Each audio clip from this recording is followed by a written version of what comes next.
Anantapuram urban MLA Daggubati Prasad ఇంటింటికి కూటమి ప్రభుత్వ కార్యక్రమాన్ని ప్రారంభించారు. నగరంలోని పాతూరులోని కనకదాసు విగ్రహం వద్ద నుంచి ప్రారంభమైన ఈ కార్యక్రమంలో జిల్లా అధ్యక్షుడు పూల నాగరాజు పాల్గొన్నారు. స్థానిక నాయకులు, కార్యకర్తలు పెద్ద ఎత్తున తరలివచ్చి ఎమ్మెల్యేకు ఘన స్వాగతం పలికారు. ఇంటింటికి వెళుతూ 2 ఏళ్లలో చేసిన కార్యక్రమాలను వివరించారు. ఈ సందర్భంగా ఎమ్మెల్యే దగ్గుపాటి మాట్లాడుతూ కూటమి ప్రభుత్వ పాలనపై ప్రజల నుంచి మంచి స్పందన వస్తోందన్నారు. జగన్మోహన్ రెడ్డి గత 5 ఏళ్లలో రాష్ట్రాన్ని సర్వనాశనం చేసిపోతే ఏడాదిలోపే మళ్లీ రాష్ట్రాన్ని గాడిలో పెట్టినట్లు వివరించారు. 7 ఏళ్లలోనే ఇచ్చిన ప్రతి హామీని నెరవేర్చుకుంటూ ముందుకు సాగుతున్నామన్నారు. మొదటి 5 సంతకాల్లోనే మెగా డిఎస్సి, అన్నా క్యాంటీన్లు, ఉచిత గ్యాస్ సిలిండర్లు, ల్యాండ్ టైటిల్ యాక్ట్ రద్దు, యువతకు నైపుణ్యాలు పెంచే కార్యక్రమం వంటి హామీలను నెరవేర్చినట్లు తెలిపారు.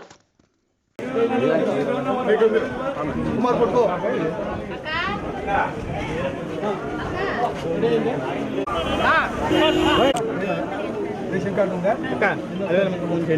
అది రాదు అప్లోడ్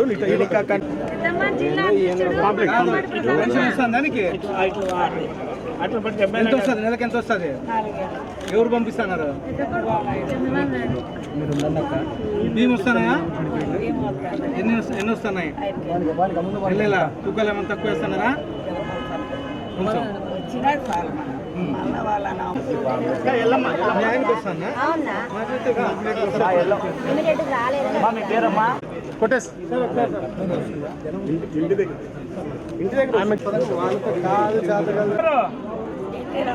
ఎన్టీ రామారావు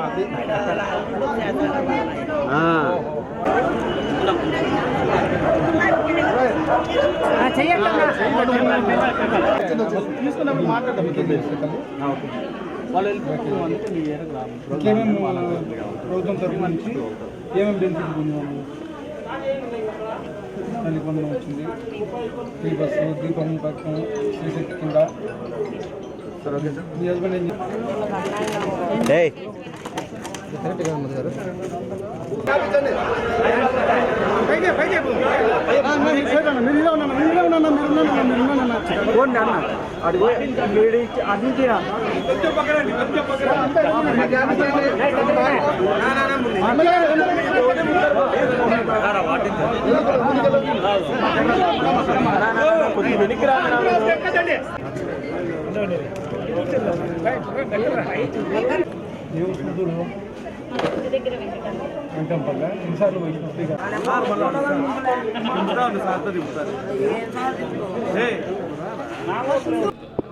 మా ఎన్డీఏ కూటమి ప్రభుత్వం ఈ 2 ఏళ్లు సాధించిన విజయాలు ప్రజల్లోకి తీసుకెళ్లే భాగంగా మా గౌరవ ముఖ్యమంత్రి నారా చంద్రబాబు నాయుడు గారి ఆదేశాల మేరకు, అలాగే మా యువ నాయకుడు, భవిష్యత్ నాయకుడు, కాబోయే రథసారథి, ఐటీ శాఖ మంత్రులు, విద్యాశాఖ మంత్రి గారి ఆలోచనల మేరకు, అలాగే మా ఉప ముఖ్యమంత్రి పవన్ కళ్యాణ్ గారి ఆలోచనలతో మా కూటమి ప్రభుత్వం ఏర్పడి 2 ఏళ్ళు అయింది.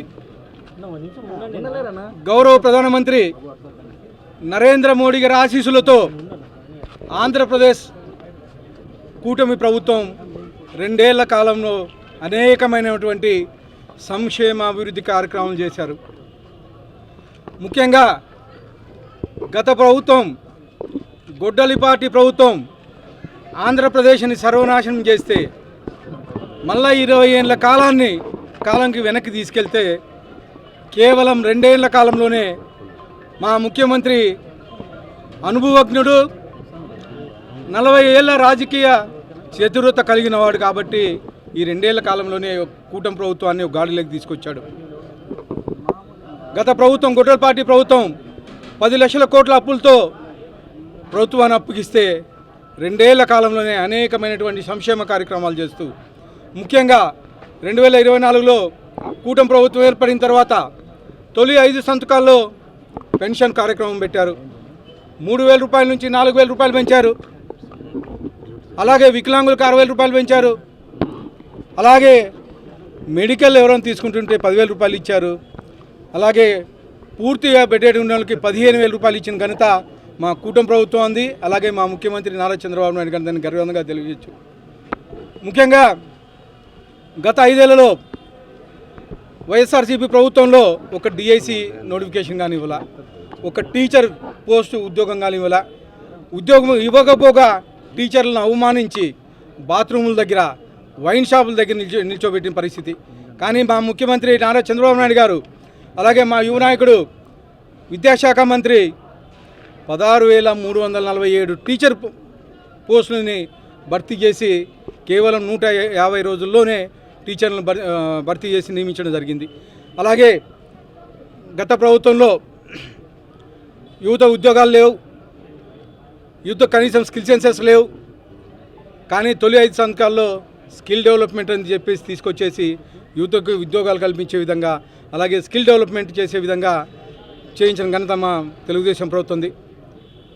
అలాగే అన్నా క్యాంటీన్లు గతంలో 2014-19లో 200 అన్న క్యాంటీన్లు ఏర్పరిచి పేదలకి కేవలం 5 రూపాయలకే భోజనం పెడతా ఉంటే ఆ కడుపు మంట ఓర్చుకోలేక మా ముఖ్యమంత్రి చంద్రబాబు నాయుడు గారు స్థాపించారని చెప్పేసి 2019లో జగన్మోహన్ రెడ్డి వస్తానే అన్న క్యాంటీన్లు బంద్ చేసి పేదలు కడుపు కొట్టారు. మళ్ళా 2024లో మేము అధికారం వచ్చిన తర్వాత 2,205 అన్నా క్యాంటీన్లతో కలిపి ఇంకో 69 అన్నా క్యాంటీన్లు కొత్తగా నిర్మించి ఈరోజు కేవలం 5 రూపాయలకే ప్రతి పూట పొద్దున్న టిఫిన్ అయితేమి, మధ్యాహ్నం భోజనం అయితేమి, రాత్రి భోజనం అయితేమి కేవలం 5 రూపాయలకే ఇచ్చిన ఘనత మా ఎన్డీఏ కూటమి ప్రభుత్వంది. ఇవన్నీ ప్రజల్లోకి తీసుకెళ్తున్నాం. ఇవే కాకుండా అనేకమైన సంక్షేమ కార్యక్రమాలు, ముఖ్యంగా తల్లికి వందనం. పోయిన సంవత్సరం 2024లో దాదాపు 64 లక్షల పిల్లలకి 10,000 కోట్ల రూపాయలు వేసి, మళ్ళీ ఈ సంవత్సరం 67,50,000 మంది పిల్లలకి 10,120 కోట్ల రూపాయలు వేసి, అంటే ఒక్కొక్క పిల్లోనికి 15,000 రూపాయల లెక్కన ఇచ్చిన ఘనత తల్లికి వందనం పేరుతో ఇచ్చిన ఘనత మా ఎన్డీఏ కూటమి ప్రభుత్వం ఉంది. అలాగే మా యువ నాయకుడు నారా లోకేష్ గారిది. ఇవే కాకుండా దీపం పథకం, 3 గ్యాస్ సిలిండర్లు సంవత్సరానికి ఫ్రీ ఇస్తున్నాం. అలాగే స్త్రీశక్తి మహిళలు ఇక్కడ శ్రీకాకుళం నుంచి మన అనంతపూర్ లాస్ట్ వరకు కానీ ఫ్రీగా బస్సులో ప్రయాణించవచ్చు. అలాగే దివ్యాంగ శక్తి, దివ్యాంగులు ఎవరైతే ఉన్నారో వాళ్ళకు కానీ ఫ్రీ బస్సు అందజేయడం జరిగింది. అలాగే చేనేతలకు పవర్ లూమ్లకి 500 యూనిట్లు ఫ్రీ పవర్ ఇవ్వడం జరిగింది. అలాగే ఆటో డ్రైవర్ల సేవలు అని చెప్పేసి 15,000 రూపాయలు తీసుకొని రావడం జరిగింది. అన్నదాత సుఖీభావ కింద 20,000 రూపాయలు ఇవ్వడం జరిగింది. అలాగే పేదలకు 5 లక్షలు ఇల్లు ఈ 2 ఏళ్ల కాలంలో ఇవ్వడం జరిగింది మేము. ఇవే కాకుండా గీత కార్మికులకి మద్యం షాపుల్లో పర్సెంటేజ్ ఫిక్స్ చేయడం జరిగింది. అలాగే ఎన్టీఆర్ వైద్య సేవలో పేదలకి సీఎంఆర్ఎఫ్ కింద దాదాపు మన అర్బన్ నియోజకవర్గం ఒకటే 6.5 కోట్ల రూపాయలు వచ్చినాయంటే అది కేవలం మా ముఖ్యమంత్రి నారా చంద్రబాబు నాయుడు గారి చలువ, అలాగే ఎన్డీఏ కూటమి ప్రభుత్వం చలువ అని చెప్పేసి తెలియజేస్తాను. అలాగే సాగునీటి ప్రాజెక్టులు, రాయలసీమలో సాగునీటి ప్రాజెక్టులు, ముఖ్యంగా రాయలసీమకి మన అనంతపురం జిల్లాకి హంద్రీనివా ఈరోజు గౌరవ స్వర్గీయ నందమూరి తారక రామారావు గారు మొదలు పెడితే మళ్ళా 2014లో చంద్రబాబు నాయుడు గారు వచ్చిన తర్వాత నీళ్ళు ఇచ్చారు. 2014-19 నుంచి 19 వరకు కేవలం 1,800 క్యూసెక్ మాత్రమే వచ్చేది. కానీ మళ్ళీ 2024లో మళ్ళా తెలుగుదేశం ప్రభుత్వం వచ్చిన తర్వాత 1,800 నుంచి 3,800 క్యూసెక్లు నీటిని తీసుకొచ్చి కేవలం 100 రోజుల్లోనే 3,500 కోట్ల రూపాయలు ఖర్చు పెట్టి 3,500 క్యూసెక్లు నీటి తీసుకొచ్చిన ఘనత మా ముఖ్యమంత్రి నారా చంద్రబాబు నాయుడు గారిది. తీసుకురావడమే కాకుండా ఇక్కడ తమిళనాడు బార్డర్లో ఉండే కుప్పం లాస్ట్ చెరువు వరకు, ఇక్కడ కర్ణాటకల బార్డర్లో ఉండే మడకశీర లాస్ట్ చెరువు వరకు నీళ్ళు ఇచ్చిన ఘనత కానీ మన ముఖ్యమంత్రి నారా చంద్రబాబు నాయుడు గారిది. గత ప్రభుత్వంలో రైతులను నాశనం చేసి ఎక్కడే కానీ ఒక డ్రిప్ కట్టి ఇవ్వాల. కానీ ఈ 2 ఏళ్ల కాలంలో అనంతపురం జిల్లాకు ఒకటే 350 కోట్ల రూపాయలు సబ్సిడీ ఇచ్చి ఈరోజు డ్రిప్ కట్ ఇచ్చిన ఘనత, ఈ 2 ఏళ్ల కాలంలో ఇచ్చిన ఘనత మా ఎన్డీఏ కూటమి ప్రభుత్వం అని చెప్పేసి తెలియజేసుకుంటున్నాను. ఇట్లా చెప్పుకుంటూ పోతే సాయంత్రం వరకు మేము చేసిన డెవలప్మెంట్ కార్యక్రమాలు ఉన్నాయి చెప్పవచ్చు. కానీ గత ప్రభుత్వంలో గొడ్డల పార్టీ ఏం చేసిందయ్యా అంటే సర్వనాశనం చేసింది. పిల్లలు బుక్కుల్లో ఫోటోలు వేయించుకోవడం, నంబర్ రాళ్ళ మీద ఫోటోలు వేయించుకోవడం, లాస్ట్కి బెల్ట్ల మీద కానీ ఫోటోలు వేయించుకొని జగన్ మామయ్య తుగ్లక్ మామయ్య అయిపోయినాడని చెప్పేసి తెలియజేస్తూ మరొకసారి మా ప్రజలందరికీ ఈ విధంగా దగ్గర కలుసుకోవడానికి అవకాశం కల్పించిన దానికి మా ఎన్డీఏ కూటమి ప్రభుత్వం గారికి, అలాగే మా ముఖ్యమంత్రి నారా చంద్రబాబు నాయుడు గారికి, మా యువ నాయకుడు నారా లోకేష్ గారికి, పవన్ కళ్యాణ్ గారికి అందరికీ ధన్యవాదాలు తెలుపుతున్నాను.